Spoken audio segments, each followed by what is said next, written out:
40 సంవత్సరాలు. మీరు ఎమ్మెల్యే అయింది ఏ వయసులో సార్? 48 సంవత్సరాలకి.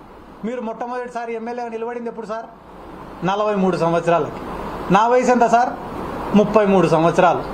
నీ వయసు వచ్చినప్పటికీ కూడా నాకు టికెట్ రాకుంటే అప్పుడు అడుగు. నేను ఎమ్మెల్యే కావాలనే కోరిక నాకన్నా ఎక్కువ నీకు ఉండడం ఏంది?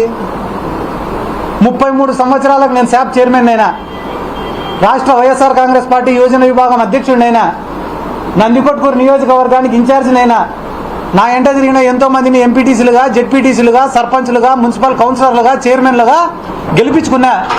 ఈ రాష్ట్రంలో ఎన్నో నియోజకవర్గాలు పార్టీ తరఫున ప్రచారానికి పోయినా, ఎన్నో ప్రెస్ మీట్లు పెట్టినా, ర్యాలీలు చేసినా, ధర్నాలు చేసినా.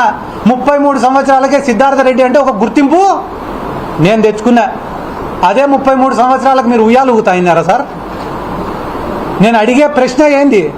సతీష్ అనే కుటుంబానికి న్యాయం చేయండి సార్ అని నేను అడుగుతుంటే, సిద్ధార్థ టికెట్ తెచ్చుకో, నిలబడు, ఇదే నువ్వు మాట్లాడే మాట.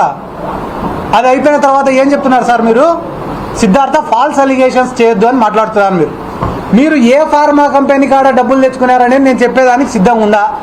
కానీ గవర్నమెంట్లో ఉండేది మీరు. నేను ఫార్మా కంపెనీ పేరు చెప్తే ఏం చేస్తారు మీరు? వెంటనే రేపు పొద్దున్నే ఆ ఫార్మా కంపెనీ వాడిని మీ మీడియా ముందర కూర్చోబెట్టి మేము టీజీ భరత్కు ₹1 కూడా ఇవ్వలేదని చెప్పిస్తారు. ఫాల్స్ అలిగేషన్లు చేసినాడు సిద్ధార్థ రెడ్డి అని మాట్లాడుతున్నారు. ఫాల్స్ అలిగేషన్లు చేసింది సిద్ధార్థ రెడ్డి కాదు. ఫాల్స్ అలిగేషన్లు చేసి అధికారంలోకి వచ్చింది తెలుగుదేశం పార్టీ నాయకులు. ఇదే కర్నూలు టౌన్లో నారా లోకేష్ పాదయాత్రకు